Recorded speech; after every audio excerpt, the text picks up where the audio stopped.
Malam itu di sebuah gang sempit di pinggiran kota, seorang pemuda bernama Dimas terduduk lesu di kursi kayu reot rumah kontrakannya. Lampu 5 watt yang menggantung di langit-langit kamar nyaris tak mampu menghalau gelap. Lembar-lembar tagihan menumpuk di meja, ditambah pesan singkat dari para penagih hutang yang masuk bergantian di ponselnya. Di sudut lain, seorang perempuan muda bernama Aulia menatapnya dengan mata berkaca-kaca. Ia pacar Dimas sejak SMA, yang masih setia bertahan meski hidup mereka penuh kesulitan. "Aku udah gak sanggup lihat kamu terus-terusan nyalahin nasib, Mas," ucap Aulia pelan. Dimas hanya menghela napas, tangannya meremas rambutnya sendiri. "Aku capek, Lia. Kerja serabutan gak pernah cukup. Aku pengen kaya, cepat. Aku pengen buktiin sama dunia kalau aku bisa." Aulia menggenggam tangannya, tapi Dimas menepis halus. Hatinya panas. Di benaknya, satu bisikan terngiang, jalan pintas menuju kekayaan memang ada, tapi bukan lewat kerja keras. Beberapa malam kemudian, Dimas nongkrong di sebuah warung kopi kecil di pinggir jalan. Asap rokok mengepul, gelas kopi hitam tersisa setengah. Obrolan para lelaki di meja sebelah membuat telinganya terperanjat. Kowe ngerti ora? Ning gunung kemukuskai, saiki akeh wong pada pesugihan, ujar seorang pria berusia 30-an. "Sing bener? Leha pesugihan kui kan kudu tumbal nyawa tuh," sahut yang lain. "Leha iki beda. Ora ono tumbal nyawa. Katanya, cukup ritual karo wong sing dudu bojomu, ngerti tuh maksude." Lelaki itu tertawa kecil, nadanya setengah berbisik. Dimas terdiam. Jantungnya berdegup. Ritual? Tanpa tumbal nyawa? Tapi, ada syarat lain. Selingkuh, lalu melakukan hubungan intim di tempat keramat selama 7 kali Jumat Wage berturut-turut. Bisikan itu menempel di kepalanya, menyalakan api hasrat yang sebelumnya redup. Malam itu, Dimas tak bisa tidur. Bayangan uang menumpuk, mobil mewah, rumah besar, semua menari di kepalanya. Tapi wajah Aulia juga muncul, dengan tatapan sendu yang penuh cinta. "Kalau aku lakukan ini, aku bisa bahagiain dia," batinnya. "Setelah kaya, aku bisa nikahin dia. Semua penderitaan ini bakal selesai." Pagi harinya, ia berkata pada Aulia, "Lia, aku mau pergi. Ada cara buat aku cepet kaya." Aulia menatapnya curiga. "Kamu ngomong apa, Mas? Cara apa?" "Jangan tanya. Yang penting, kalau aku berhasil, semua bakal berubah." Aulia menangis, mencoba menahan. Jangan tinggalkan aku buat hal aneh, Mas. Aku cuma butuh kamu, bukan uang." Tapi Dimas sudah bulat. Ia hanya menjawab lirih, "Tunggu aku. Aku pasti kembali." Langit mendung ketika Dimas menapakkan kaki di pelataran Gunung Kemukus. Udara lembab, aroma dupa bercampur bau tanah basah menusuk hidung. Di sekelilingnya, puluhan orang dengan wajah muram berjalan naik. Ada yang membawa bunga, ada yang menggandeng pasangan asing. Lampu-lampu temaram membuat suasana makin mistis. Dari kejauhan, terdengar gamelan pelan bercampur suara doa lirih. Di dekat gerbang, seorang lelaki tua berjubah hitam duduk bersila. Matanya tajam, seolah bisa menembus batin. "Kowe arep apa, Le?" tanyanya serak. Saya mau pesugihan, Pak," jawab Dimas terbata. Orang itu tersenyum miring. "Ora gampang. Ora ono tumbal nyawa, ning syarat luwih abot. Kowe kudu berani ngorbanake kesetiaanmu. Sanggup?" Dimas menelan ludah, wajah Aulia kembali terlintas. Tapi ia mengangguk. "Saya sanggup." Malam Jumat Wage, Dimas berdiri di dekat sebuah bangunan tua menyerupai cungkup. Aroma dupa semakin pekat. Orang-orang berpasangan mulai masuk bergantian. Seorang perempuan paruh baya menghampirinya. Wajahnya tirus, matanya gelisah. "Sampean sendirian?" "Iya," jawab Dimas. "Kalau mau, kita bareng. Sama-sama butuh." Dimas tercekat. Bayangan Aulia kembali menghantam batinnya. Tapi suara bisikan dalam kepalanya lebih kuat, "Ini cuma sekali. Demi masa depan." Malam itu, ritual pertamanya terlaksana. Hatinya diliputi rasa bersalah, tapi di sisi lain, ada sensasi aneh, seakan sebuah ikatan tak kasat mata menjerat tubuhnya. Beberapa hari setelah ritual, hidup Dimas berubah drastis. Ia menemukan selembar kupon lotre yang ternyata menang besar.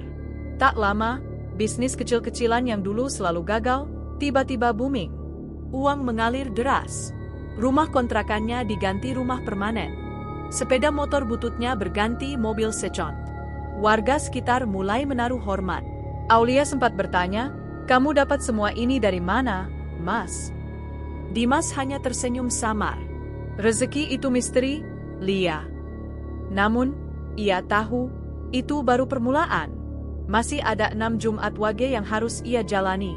Ritual ketiga mempertemukannya dengan seorang perempuan muda bernama Rina. Parasnya cantik, tatapannya tajam, dan suaranya menggoda. Awalnya, Dimas menganggapnya hanya partner ritual. Namun seiring waktu, mereka semakin dekat. Mereka mulai bertemu di luar ritual, sekadar makan malam atau mengobrol. "Mas Dimas, kadang aku mikir, apa kita ini salah?" tanya Rina suatu malam. Dimas terdiam. "Kalau salah, kenapa semua jadi indah?" Rina tersenyum, tapi di balik senyum itu ada luka. Mereka sama-sama tahu, hubungan ini dibangun di atas dosa. Aulia makin jarang ditemui. Teleponnya jarang dijawab. Setelah ritual kelima, hal-hal aneh mulai terjadi. Dimas sering mendengar bisikan saat tidur, suara perempuan menangis di telinganya. Uang yang ia pegang terasa cepat habis, seolah menguap. Suatu malam, Aulia mendobrak pintu apartemen barunya. Ia melihat Dimas bersama Rina. "Mas, jadi ini alasanmu?" Aulia menangis histeris. Dimas tergagap. "Lia, aku bisa jelasin." "Cukup, aku nggak butuh uangmu, aku cuma butuh kamu." "Tapi ternyata, kamu udah bukan Dimas yang aku kenal." Aulia pergi. Rina pun belakangan mengetahui bahwa Dimas sudah lama punya pacar setia. Ia marah, kecewa, lalu meninggalkannya juga. Kini Dimas benar-benar sendirian. Bisnis yang tadinya meroket tiba-tiba bangkrut. Investor kabur, rekeningnya kosong. Mobilnya ditarik liasing. Rumahnya dijual murah untuk melunasi hutang baru. Orang-orang yang dulu memujanya kini menertawakan kejatuhannya. Dimas mendatangi Rina, tapi ia sudah tak mau lagi. Ia mencoba menghubungi Aulia, namun nomor itu sudah tidak aktif. Kehidupan yang tadinya mewah runtuh dalam sekejap. Semua kebahagiaan palsu yang ia bangun dengan ritual terlarang hancur berantakan. Malam itu, Dimas kembali ke Gunung Kemukus. Ia berdiri di depan cungkup tempat ia pertama kali melakukan ritual. Angin malam menusuk tulang, suara jangkrik bersahut-sahutan. "Apa gunanya semua ini?" gumamnya lirih. Air mata mengalir. Ia teringat wajah Aulia, tawa renyahnya, kesabarannya. Semua telah ia sia-siakan demi kekayaan instan. Tiba-tiba, dari balik pepohonan, terdengar suara lirih. Tangisan perempuan. Dimas menoleh, tapi tak ada siapapun. Bayangan hitam melintas di antara kabut. Balik no sing wis ilang," suara gaib berbisik. Dimas berteriak panik, lututnya lemas, tubuhnya jatuh tersungkur. Ia menangis sejadi-jadinya, memohon ampun. Malam itu, udara desa terasa pengap. Lampu jalan berkelip lemah, seolah enggan menemani langkah seorang pemuda bernama Dimas. Wajahnya kusut, bajunya lusuh, dan pikirannya dipenuhi hutang yang menumpuk seperti jerat tak kasat mata. Dimas baru saja pulang dari rumah rentenir. Lagi-lagi ia hanya bisa menunduk saat ditagih, sementara di dompetnya bahkan tak cukup uang untuk membeli beras. Motor satu-satunya sudah lama ia gadaikan. Warung kecil ibunya pun gulung tikar. Sesampainya di rumah, ia mendapati Aulia, gadis yang sejak dulu selalu setia di sisinya, sedang menunggu di teras. Mata Aulia lembut, tapi penuh cemas. "Mas, kamu nggak apa-apa?" tanya Aulia pelan. Dimas hanya duduk, menunduk, menghela napas panjang. "Aku capek, Lia. Hidup kita nggak berubah-ubah. Aku malu sama kamu. Aku nggak bisa kasih apa-apa." Aulia menggenggam tangan Dimas, hangat dan tulus. "Rezeki itu dicari pelan-pelan, Mas. Kita berjuang bareng. Aku nggak butuh kamu kaya raya, aku cuma butuh kamu tetap di sisiku." Namun bagi Dimas, kata-kata itu terdengar seperti pelipur lara yang kosong. Di dalam hatinya, Ada suara lain, suara putus asa yang berbisik. Hidupmu nggak akan pernah maju kalau cuma begini. Beberapa hari kemudian, Dimas nongkrong di warung kopi. Di sekitarnya, asap rokok mengepul, bercampur aroma kopi hitam murahan. Obrolan yang tadinya biasa saja, tiba-tiba berubah arah. Seorang temannya, Sardi, mencondongkan badan, suaranya diturunkan. Kalian tahu nggak? Di Gunung Kemukus ada pesugihan. Katanya nggak pakai tumbal nyawa, tapi hasilnya langsung kelihatan. Banyak yang tiba-tiba kaya raya gara-gara itu. Dimas yang tadinya hanya termenung, tiba-tiba menoleh. Pesugihan?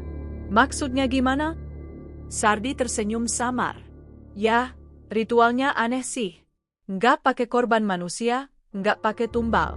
Cuma, ya, harus ritual begituan sama pasangan orang lain. 7 kali Jumat Wage. Kalau berhasil, duit ngalir deras. Banyak orang sana udah buktiin. Meja warung mendadak hening. Beberapa tertawa miris, ada yang pura-pura jijik, tapi jelas terlihat sorot mata mereka menyimpan rasa penasaran. Dan di hati Dimas, benih godaan mulai tumbuh. Malamnya, Dimas pulang dengan kepala penuh suara-suara. Di teras rumah, Aulia sudah menunggu lagi. Kamu kenapa, Mas? Dari tadi murung terus. Ada apa? Dimas menatap pacarnya, wanita yang begitu ia cintai, tapi juga wanita yang tanpa sadar membuatnya semakin merasa rendah diri. Aku pengen cepet kaya, Lia. Aku nggak mau kamu terus-terusan hidup miskin sama aku. Aulia tersenyum tipis, meski ada air mata di sudut matanya. Mas, jangan aneh-aneh. Semua ada jalannya. Aku nggak butuh kaya, aku butuh kamu tetap jujur, tetap jadi dirimu. Tapi kata-kata itu tak mampu memadamkan api di dada Dimas. Malam itu ia tak bisa tidur. Bayangan Gunung Kemukus terus mengusik pikirannya. Beberapa hari kemudian, keputusan nekat itu ia ambil. Dengan jaket lusuh dan tas kecil, Dimas berdiri di depan rumah. Aulia menangis, memegangi lengannya. Mas, jangan pergi. Aku mohon. Aku takut kamu kenapa-kenapa. Aku harus coba, Lia. Kalau aku berhasil, kita bisa hidup bahagia. Aku janji, aku balik buat kamu. Air mata Aulia jatuh, membasahi genggaman mereka. Tapi Dimas melepaskan tangan itu, melangkah ke jalan gelap menuju sebuah bukit yang kelak akan mengubah segalanya. Gunung Kemukus menunggu. Langkah kaki Dimas terasa berat saat memasuki jalan menuju Gunung Kemukus. Malam itu Jumat Wage, bulan separuh menggantung pucat di langit. Jalan setapak menanjak, di kiri kanan hanya hutan jati yang sunyi, sesekali terdengar suara burung malam yang seperti isyarat tak ramah. Di kejauhan, samar-samar terdengar riuh suara gamelan bercampur doa-doa lirih. Saat Dimas mendekat, aroma kemenyan menusuk hidung. Ternyata di lereng bukit ada semacam pasar malam yang hidup hanya pada malam-malam tertentu. Pedagang sate, kopi, bahkan pernak-pernik mistis dijajakan dengan riang. Tapi di balik keramaian itu, ada bayangan gelap, wajah-wajah orang yang datang bukan untuk sekadar jajan, melainkan untuk mencari keberuntungan dengan jalan yang tak biasa. Dimas bergidik. Hatinya setengah menyesal, tapi bayangan harta membuat langkahnya terus maju. Di sebuah gapura tua berlumut, ia dihentikan oleh seorang pria tua berjubah hitam. Rambutnya panjang memutih, mata merahnya tajam seperti menembus jiwa. Dialah juru kunci Gunung Kemukus. Juru kunci, anak muda, kau baru pertama kali ke sini, ya? Dimas menelan ludah, menunduk. Iya, Pak. Saya ingin mencoba pesugihan. Juru kunci mendengus pelan. Pesugihan di sini bukan main-main. Kau harus sanggup menanggung akibatnya. Apa kau siap? Dimas terdiam. Bayangan wajah Aulia terlintas, menangis, memegangi tangannya. Tapi rasa putus asa lebih kuat. Saya siap. Juru kunci menatapnya lama, lalu tersenyum miring. Kalau begitu, dengar baik-baik. Di sini tidak ada tumbal nyawa. Tapi, ada tumbal yang lebih berat. Kau harus melakukan hubungan dengan pasangan orang lain, bukan istrimu, bukan kekasihmu. Itu syaratnya. Dan harus dilakukan 7 kali berturut-turut tiap Jumat Wage. Jika sekali saja gagal, berkah itu hilang. Bahkan hidupmu bisa jadi tumbalnya. Jantung Dimas berdentum keras. Ia tahu rumor itu, tapi mendengar langsung membuat tubuhnya dingin. Apa? Tidak ada cara lain? Tidak, jawab juru kunci pendek. Kau datang karena tamak. Maka harga yang harus kau bayar adalah kehormatanmu. Dimas digiring ke pelataran keramat, sebuah bangunan tua yang katanya adalah makam leluhur. Di sana, beberapa orang sudah menunggu. Laki-laki dan perempuan yang sebelumnya asing, kini saling berpasangan, bersiap melakukan ritual yang tabu. Ada yang wajahnya tanpa raut, ada pula yang bergetar menahan rasa bersalah. Di antara mereka, seorang perempuan muda menghampiri Dimas. Wajahnya tirus, matanya sembab. Kamu juga baru pertama, ya? Dimas mengangguk kikuk. Iya, aku. Dimas. Aku Sari, jawabnya singkat. Aku juga terpaksa. Suamiku sakit, aku butuh uang buat berobat. Dimas tercekat. Jadi bukan hanya dirinya yang nekat. Orang lain pun rela menggadaikan moral demi harapan semu. Ritual pun dimulai. Mantera dilantunkan oleh para sesepuh. Asap dupa mengepul, membuat mata perih. Suasana terasa aneh. Seperti ada ratusan mata tak kasat yang mengawasi dari balik kegelapan. Dimas dan Sari melangkah ke ruang kecil di samping pelataran. Tangannya bergetar. Aku nggak yakin bisa, gumamnya. Sari menatapnya dengan mata basah. Kita nggak punya pilihan. Kalau mau dapat berkah, ini jalannya. Anggap saja, ini cuma sekali. Dimas teringat Aulia lagi. Senyum tulusnya, tangisannya waktu ia pergi. Rasa bersalah menusuk seperti pisau. Tapi bisikan di kepalanya lebih keras. Kalau kau berhenti sekarang, semua usahamu sia-sia. Kau tetap miskin. Kau tetap hina. Dan akhirnya, ritual itu pun terjadi. Dengan berat hati, Dimas menyerahkan dirinya pada aturan gelap Gunung Kemukus. Ketika semuanya usai, Dimas terduduk lemas. Sari menangis pelan di sudut ruangan. Di luar, juru kunci hanya tersenyum tipis. Bagus, itu yang pertama. Ingat, masih ada 6 Jumat Wage lagi. Dimas menggigil. 6 lagi? Ia merasa jiwanya tercabik. Tapi anehnya, di dalam hati ada percikan rasa penasaran. Apakah benar setelah ini ia akan melihat perubahan? Dan keesokan harinya, perubahan itu mulai terasa. Dimas, yang biasanya apes, mendadak memenangkan undian kecil. Dagangan yang ia coba buka lagi di pasar laku keras. Uang yang selama ini susah dicari, kini seperti mengalir entah dari mana. Dimas tertegun. Ritual itu benar-benar berhasil. Namun di balik rasa senang, bayangan Aulia terus menghantui. Senyumannya, tangisnya, dan tatapannya yang penuh kecewa, seolah menuntut. Tapi Dimas menepis rasa itu. Hanya 6 kali lagi, setelah itu aku kaya, aku bisa bahagiakan Aulia. Tapi Dimas tidak tahu, jalan yang ia tempuh sudah membawanya jauh, terlalu jauh. Gunung Kemukus belum selesai menagih janji. Hari-hari setelah ritual pertama terasa seperti mimpi bagi Dimas. Uang yang tadinya sulit ia genggam, kini datang begitu saja. Seorang temannya tiba-tiba mengajaknya ikut lotre, dan anehnya, nomor yang ia pilih secara asal justru keluar sebagai pemenang. Ia dapat belasan juta hanya dalam semalam. Tak lama kemudian, usaha dagang kecil-kecilan yang ia coba buka kembali, mendadak ramai pembeli. Orang-orang seakan berebut ingin belanja padanya. Modal yang minim berubah jadi keuntungan besar. Dalam beberapa minggu, wajah kusut Dimas berganti menjadi penuh percaya diri. Hutang-hutangnya yang menumpuk mulai ia lunasi satu persatu. Ia bahkan membeli motor baru. Orang-orang kampung yang dulu memandang rendah, kini mulai hormat kepadanya. Namun di balik semua itu, ada rahasia gelap yang hanya diketahui oleh dirinya dan Gunung Kemukus. Malam Jumat Wage kedua tiba. Dimas kembali ke pelataran keramat, menahan rasa bersalah yang semakin menyesakkan dada. Ritual itu kembali ia lakukan, dengan pasangan yang berbeda dari sebelumnya. Dan sekali lagi, hasilnya luar biasa. Setelah ritual itu, bisnis Dimas semakin besar. Seorang investor misterius mendekat, menawarkan kerjasama. Uangnya semakin berlipat. Tetapi setiap kali pulang ke rumah, ia merasa ada yang mengawasinya. Suara lirih menangis kadang terdengar di kamarnya. Di cermin, bayangan Aulia muncul sekilas, menangis, seolah menegurnya. Malam ritual ketiga, Dimas bertemu dengan seorang perempuan lain. Berbeda dengan sebelumnya, perempuan ini memiliki aura yang membuat Dimas terpesona. Namanya Rina. Wajahnya cantik, matanya tajam, tapi sorotnya menyimpan luka. Rina menatapnya lama. "Kamu juga terpaksa ikut ritual ini?" Dimas mengangguk pelan. "Iya, aku cuma ingin hidupku berubah." "Kamu sendiri?" "Aku dikhianati suamiku. Aku pikir kalau ikut pesugihan ini, aku bisa balas dendam. Aku bisa buktikan aku bisa lebih sukses tanpa dia." Malam itu, ritual mereka terasa berbeda.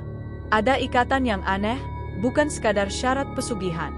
Ketika usai, mereka duduk lama, berbicara, seakan sudah lama saling mengenal. Dimas merasakan sesuatu yang berbahaya, rasa nyaman. Hari-hari berikutnya, Dimas dan Rina semakin sering bertemu, bahkan di luar ritual. Mereka makan bersama, bercerita tentang masa lalu, dan perlahan-lahan saling mengisi. Aulia mulai jarang ia temui. SMS dan telepon dari gadis itu sering ia abaikan. Kalaupun ia menjawab, hanya singkat, tanpa hangat. Sampai suatu malam, Aulia menemuinya langsung. "Mas, kamu berubah. Kamu sering pergi. Kamu sering menghindar dari aku. Ada apa sebenarnya?"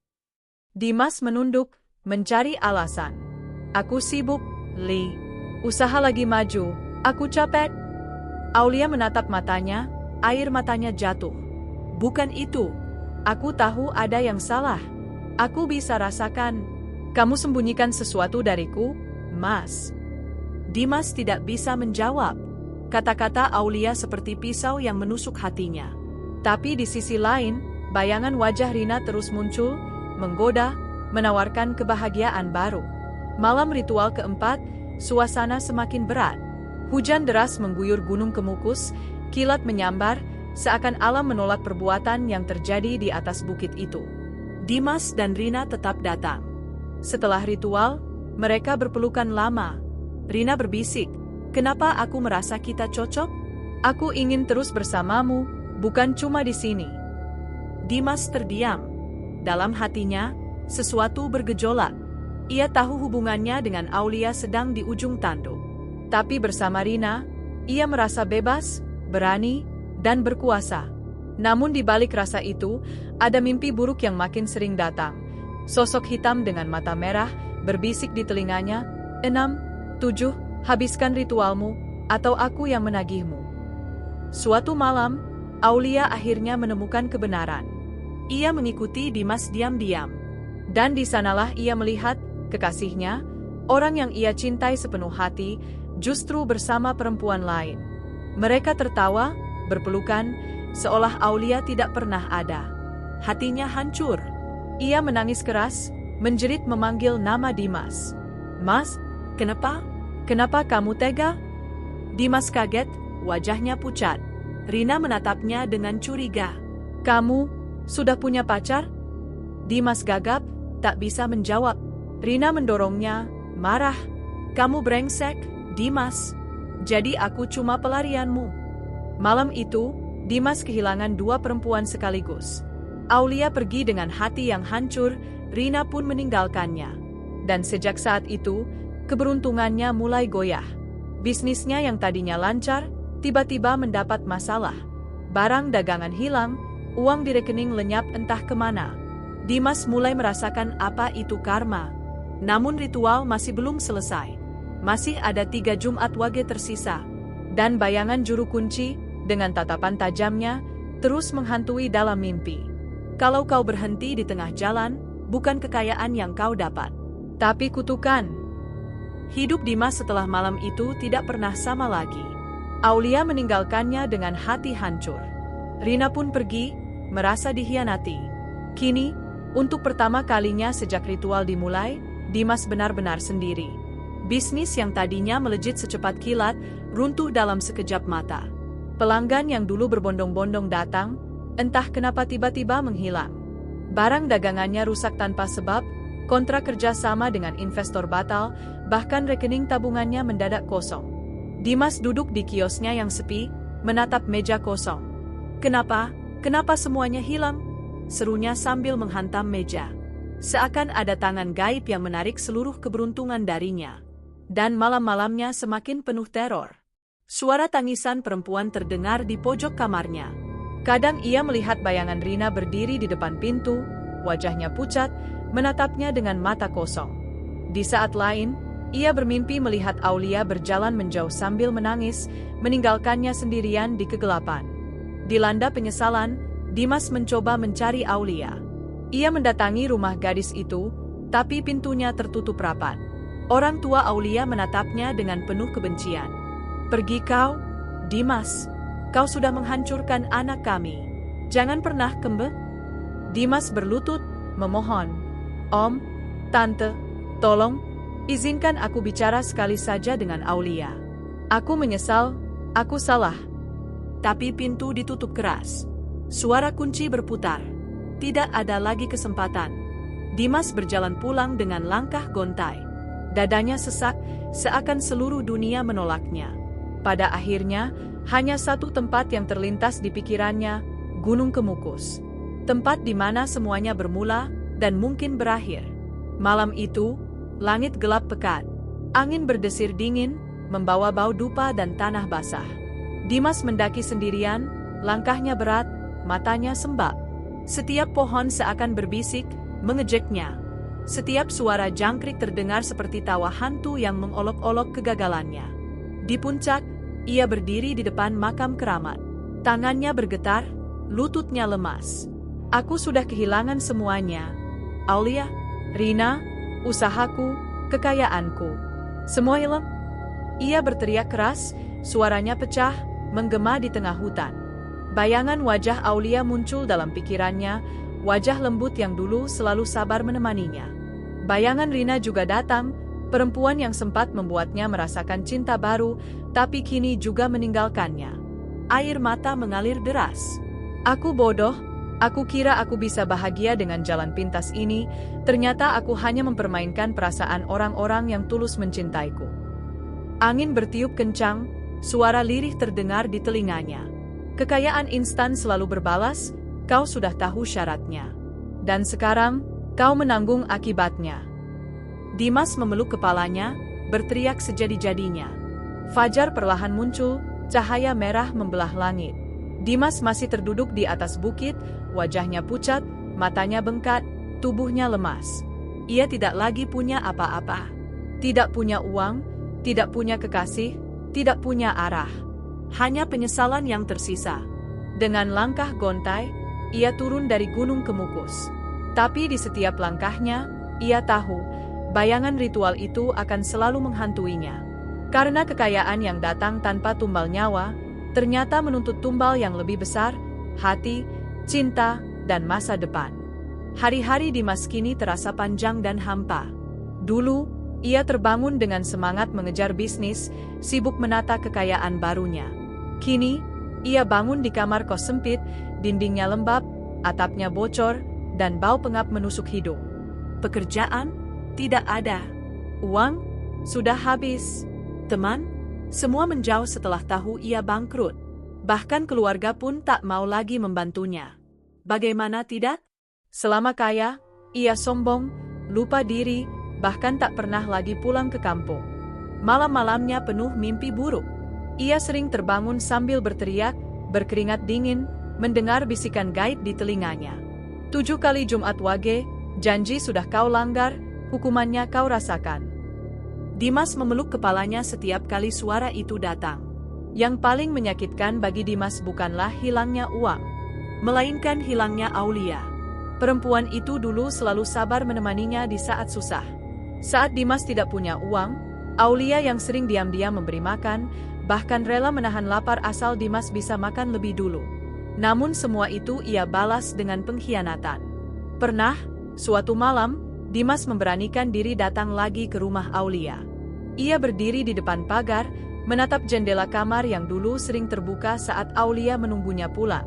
Lampu kamar menyala, dan ia melihat bayangan Aulia di dalam. Tapi begitu Aulia sadar ada sosok di luar, tirai langsung ditutup rapat. Aulia, sekali saja, dengarkan aku menyesal, suara Dimas serak, hampir tak keluar. Tapi tidak ada jawaban. Hanya suara langkah menjauh. Air mata Dimas jatuh. Ia tahu, Aulia tidak akan pernah kembali. Meski hancur, Dimas berusaha memulai lagi. Ia mencoba berdagang kecil-kecilan di pasar, menjual gorengan, berjualan pulsa, apa saja. Tapi seolah nasib tidak berpihak. Dagangannya basi, modalnya selalu hilang, dan entah kenapa setiap usaha yang ia coba selalu gagal. Orang-orang di pasar bahkan bergosip di belakangnya. Itu Dimas, kan? Yang katanya kaya mendadak terus bangkrut. Iya, katanya ikut pesugihan Gunung Kemukus. Pantas aja, makanya hidupnya hancur. Dimas pura-pura tidak mendengar, tapi hatinya tercabik. Setiap lirikan, setiap bisik-bisik, menusuk lebih dalam daripada pisau. Suatu malam, ketika putus asa benar-benar menguasai dirinya, Dimas kembali mendaki Gunung Kemukus. Hutan sunyi, kabut turun tebal. Jalan setapak yang ia lalui dulu terasa jauh lebih menyeramkan kini. Daun-daun berdesir, ranting patah seperti diinjak sesuatu, padahal tak ada siapapun selain dia. Di puncak, ia duduk di depan makam keramat, memandangi lilin-lilin sisa ritual orang lain yang sudah padam. Aku sudah kehilangan segalanya, apa kau puas sekarang? Gumam Dimas dengan suara bergetar. Hening. Lalu angin berhembus kencang, membuat dedaunan berjatuhan. Dalam bayangan matanya, ia melihat sosok perempuan-perempuan yang pernah bersamanya selama ritual. Wajah mereka pucat, mata kosong, bibir biru. Mereka memandangnya tanpa berkedip. Dimas ketakutan, mundur sambil terjatuh. Jangan dekati aku. Aku sudah menyesal. Tapi semakin ia berteriak, semakin dekat sosok-sosok itu merayap ke arahnya. Pagi harinya, Dimas ditemukan pingsan di dekat makam oleh seorang petani yang kebetulan lewat. Setelah sadar, ia hanya menangis, menceritakan pada orang itu bahwa dirinya telah dikutuk. Petani itu hanya berkata singkat, "Karma itu pasti, Nak. Kau sudah tahu akibatnya, sekarang tinggal jalani." Sejak hari itu, Dimas tidak lagi berani mencari jalan pintas. Ia mencoba bekerja serabutan, jadi kuli bangunan, jadi tukang angkut di pasar, apapun yang halal meski upahnya kecil. Orang-orang masih memandangnya dengan jijik, tapi Dimas hanya menunduk. Ia sadar, harga dari kesalahan masa lalu adalah menanggung malu seumur hidup. Bertahun-tahun berlalu. Aulia sudah menikah dengan pria lain, hidupnya bahagia. Rina pun tak pernah terdengar kabarnya lagi. Dimas tetap sendiri. Tidak ada perempuan yang mau mendekat padanya, karena bayang-bayang masa lalu selalu mengikutinya. Kadang, saat ia duduk di warung kopi sendirian, ia melihat pasangan muda-mudi tertawa bersama. Dan hatinya kembali pedih. Andai dulu aku bersabar, mungkin akulah yang duduk di sana bersama Aulia, gumamnya pelan. Kini, rambut Dimas mulai memutih, wajahnya keriput sebelum waktunya. Usia baru 40-an, tapi tubuhnya renta karena tekanan batin yang tidak pernah hilang. Malam-malamnya masih dihantui mimpi buruk. Setiap kali Jumat Wage tiba, ia selalu terbangun dengan keringat dingin, seakan ritual itu tak pernah benar-benar selesai. Di dasar hatinya, ia tahu, harta yang ia cari tidak pernah datang tanpa harga. Dan harga yang harus ia bayar bukan hanya kehilangan kekayaan, tapi juga kehilangan cinta, keluarga, dan masa depan. Di sebuah malam, ia duduk sendirian di depan rumah kontrakannya yang reot. Menatap langit, ia berbisik lirih.